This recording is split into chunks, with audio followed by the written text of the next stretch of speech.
There's a level of discipline that makes people look at you with fear. And today you'll discover exactly how to get there. Have you ever seen that person who never fails? Who wakes up every day at the same time, does the same things and just never stops? While everyone else gives up by the third week, they keep going.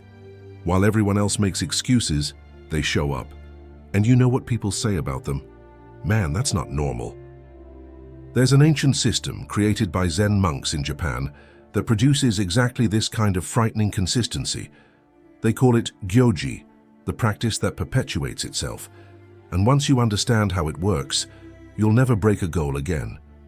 But there's a catch. This system isn't for everyone. It requires you to kill a part of yourself you never knew existed. But before I show you how it works, subscribe to the channel, like it below, and comment on the habit you most want to create in your life. This helps me a lot and shows me that you're genuinely interested in changing. Let's go. Chapter 1. The Awakening. The story I'm about to tell you happened to a programmer named Raphael. He had a smart guy, a successful career, but he had one problem. He couldn't stick to any habit for more than 2 weeks. Gym. He'd stop after 2 months. Meditation. 1 week and that was it. Reading. He'd buy a book, read 3 pages, and then forget it in the drawer. The pattern was always the same. Monday, total motivation. Wednesday, first mental negotiation. Friday, complete surrender. Sunday, promises about the next week.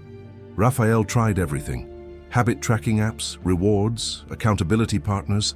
Nothing worked because he was fighting something he couldn't even imagine, the very architecture of his brain. Until the day he discovered why Zen monks can meditate for 800 years straight without missing a single day. And no, it's not willpower. It's something much deeper and much more frightening. Chapter 2. The Secret of the Monks. In Zen temples, there's a rule that seems simple, but changes everything. Gyoji. Literally translated, it means continuous practice without gaps. Without gaps. Do you understand what that means? It means that since 1200 AD, every single day at 3:30 a.m., a bell rings at Eihaiji Temple. And since 1200 AD, every single day the monks wake up, not at 3:25 a.m., not at 3:35 a.m., exactly at 3:30 a.m. You want to know what never happens in that temple? No monk lies in bed thinking, today I'm going to jump. The question simply doesn't exist in their minds. Why? Because they understand something you don't yet. Your brain categorizes every commitment into 2 boxes, reversible or irreversible. Reversible commitments become mental negotiations. Irreversible commitments simply happen. When a monk takes his vows in front of the entire community, he's not making a promise. He's changing his identity. He's not promising to try to meditate. He's declaring himself a meditator. The community witnesses it. The identity changes. The negotiation ends. A Harvard University neuroscientist who has been studying habits for 15 years has discovered something revolutionary. When you make a behavior public, your primitive brain interprets failure as a survival threat. Our ancestors who lost status in the tribe died. Your brain still works that way. That's exactly what Raphael did. He stopped making private promises and started making public declarations. He wrote on paper, I am a person who meditates 20 minutes every day at 5 a.m. for 90 consecutive days. He signed it. He posted it on social media. He told everyone. His girlfriend said, you're being too dramatic. His co-workers said, man, you're trying too hard. Perfect. Every person he knew became fuel. Every morning he wanted to give up. He thought about having to look everyone in the face and admit he was just another guy who couldn't deliver on his promises. Day 3 brought the first real test. The alarm clock was 5 a.m. Immediately, my mind began its usual routine. You're exhausted. This isn't healthy. One day won't make a difference. But something fundamental had changed. The thought of posting online that he'd lost after 3 days was unbearable. Having to look his girlfriend in the face and admit he'd given up again. The public declaration had made giving up more painful than continuing. But here the real problem began. Chapter 3. The Internal War. Even with all this social pressure, Raphael was still waging war every single day. His body didn't care about his reputation. He wanted to sleep when he was tired. The public declaration ended the mental negotiation, but he still fought biology every morning. That's when he discovered the monk's second principle, non-negotiable hours. Every day you waste mental energy on the same stupid question. When will I do this? Now or after breakfast, in the morning or at night? This decision burns up glucose in your brain that should be used for actual practice. You're wasting your fuel deciding when to drive instead of actually driving. Raphael chose 5 a.m. Not because he was a morning person who loved watching the sunrise. He chose 5 a.m. because the world was asleep. No messages, no emails, no distractions, no excuses. The time wasn't about optimization, it was about elimination. Eliminating every possible reason to do it later. The first week was hell. Your body fought against it every morning, that's normal. Your body is a machine that works with patterns, and you're forcing it to build a new pattern. It resists. In the second week, something changed. He started waking up 2 minutes before his alarm. His body had begun preparing for what now awaited him. On the 14th, the alarm rang, and his feet touched the floor before his conscious mind even engaged. No thought, no decision, just movement. Here's what most people don't understand about fixed hours. It's not about finding the perfect schedule. It's about removing time as a variable. When you do something at different times every day, you're asking your brain to make a new decision every time. When the schedule is fixed, your brain can't argue with a constant. But Raphael discovered a new problem. His schedule was fixed, but he kept changing what he did during that time. Some mornings, meditation felt right. Other days, he read. Sometimes, a few push-ups. His brain had found a new negotiating point. Instead of arguing about when, he started arguing about what. 20 minutes at 5 a.m. became reliable, but the practice itself was chaos. The fixed schedule had solved half the equation, but his mind was still finding loopholes to negotiate. He'd eliminated the when, but not the what. And this is where Dogen's teaching on forms became controversial, because it requires you to do exactly the same thing every single day until your mind completely surrenders. Chapter 4. The One Way.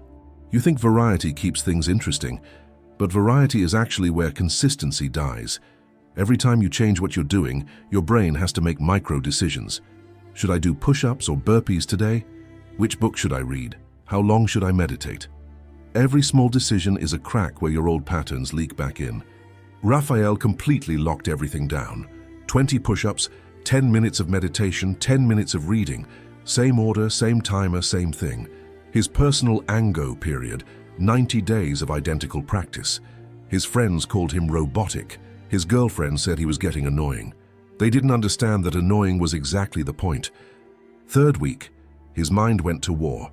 Every morning it screamed for variety. This is stupid. You're not a robot. Mix things up or you'll burn yourself out. Fourth week, something broke. Not his discipline, but his resilience. The voice of negotiation grew quieter. By week 6, he was halfway through his push-ups before he even realized he'd started. The practice was taking care of itself. This is what people don't understand about consistency. It's not about willpower lasting forever. It's about repetition until willpower is no longer needed. Your body learns the sequence like a dancer learns choreography. An MIT researcher who has studied the automatization of behaviors for 12 years explains, when you repeat an action in the same context for approximately 66 days, the basal ganglia of the brain take over. The behavior becomes automatic. You are no longer deciding to do it, you are simply doing it. On the 35th, Raphael caught the flu. On the 40th, he was traveling for work. This is where the old pattern kicks in. Sick day, E, rest day. Travel, E, exception. This is where you gave up before, where everyone gives up, because perfect practice requires perfect conditions, and perfect conditions do not exist. But Dogen understood something about gaps that changes everything. He wrote that practice must continue without even a moment of gap, because in that gap, all your old patterns return. What saved Raphael when everything went wrong was understanding that practice doesn't require perfection. It requires continuity. Chapter 5. Practice without gap. The all-or-nothing lie has killed more consistency than laziness ever could. You tell yourself, if I can't do the full 20 minutes, why do anything? If I can't do perfect push-ups, I'll wait until tomorrow. This thinking creates gaps, and gaps are where your old self crawls back in. Look at any elite athlete, and you'll see something people misinterpret. They have rest days, but those rest days are still progress. They're intentional, strategic, planned. Never because they feel lazy, never because they don't want to train. A rest day allows them to train harder tomorrow. This is still movement toward the goal, but when you skip because you're tired, that's not rest, it's retreat. A river never stops flowing. During a drought it may be a trickle, but it never stops. The moment it stops, it's no longer a river. It's a memory of where the water used to be. Your practice is the same. The moment you create a gap, you're no longer practicing, you're someone who used to practice. Travel day arrived on day 40. Airport at 4 a.m., meetings all day, no gym at the hotel. Raphael did push-ups in the airport bathroom. People looked at him like he'd lost his mind. Great. He meditated in the Uber. He read on the plane. Nothing was perfect. Everything maintained momentum toward the same goal he declared 90 days ago.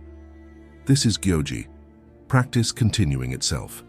That's when people started to notice. Co-workers said he seemed different. Friends said he was becoming obsessive. Someone actually said his discipline wasn't healthy, that normal people don't act like that. When you hear these words, you know you're on the right track. Normal people get normal results. You're not trying to be normal, you're trying to be unbreakable. But here's what no one prepares you for. The unexpected obstacles you never saw coming. The things you can't plan for because you don't know they exist. Chapter 6. Pre-solutions. Your child gets sick. Your car breaks down on the way to the gym. Your boss keeps you late. These are consistency killers because you haven't pre-decided how to handle them. Every time an unexpected obstacle appears, you have to make a decision under stress. That decision in that moment of chaos is where you'll choose the path of least resistance every time. The obstacle wins because you're fighting a battle you didn't prepare for.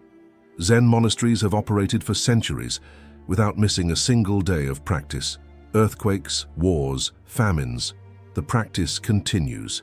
How? They don't make decisions when obstacles arise. The answer already exists. When the meditation hall floods, they go to the dining hall. When the dining hall catches fire, they sit in the courtyard. There is no meeting, no discussion, no negotiation. The bell rings. The response is automatic. Raphael wrote down every obstacle that had ever broken his consistency and pre-solved each one.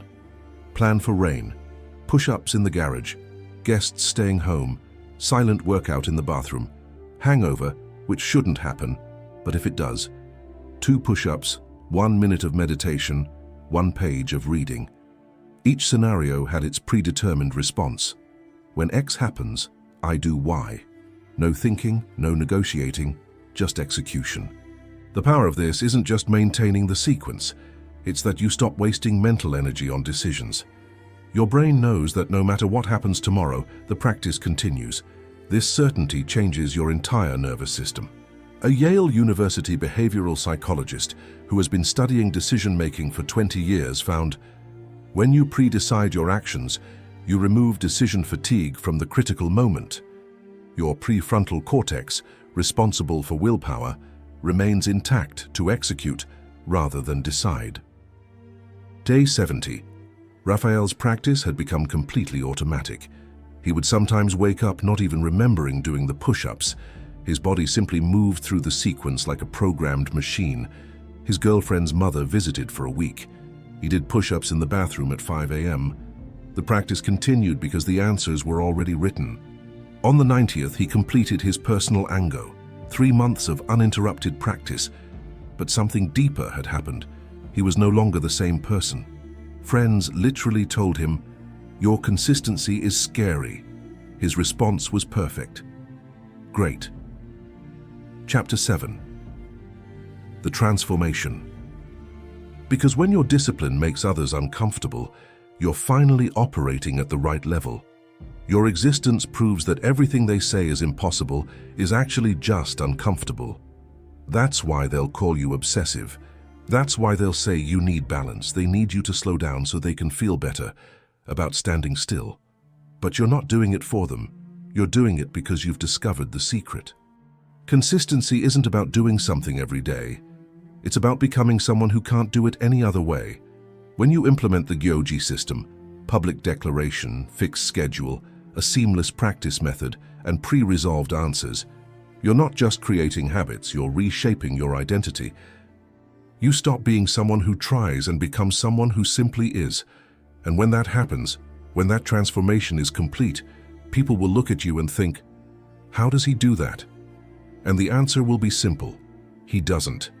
He is. The question remains, are you ready for this level of transformation? Because it's not about discipline, it's about death and rebirth. The death of your inconsistent self, the birth of your unbreakable self. The Youve system won't make you a better person. It'll make you a different person. Someone others will look at and think, yeah, that's not normal. And when you hear those words, you'll know you've finally gotten where you want to be. If this video changed your perspective on discipline and consistency, subscribe to the channel and activate the bell so you don't miss future content that will transform you. And tell me in the comments, what will your public declaration be? What habit will you implement using the Youve system? Remember, the consistency that scares others is the only consistency worth having. If you've watched this far, thank you very much for your attention. See you in the next video.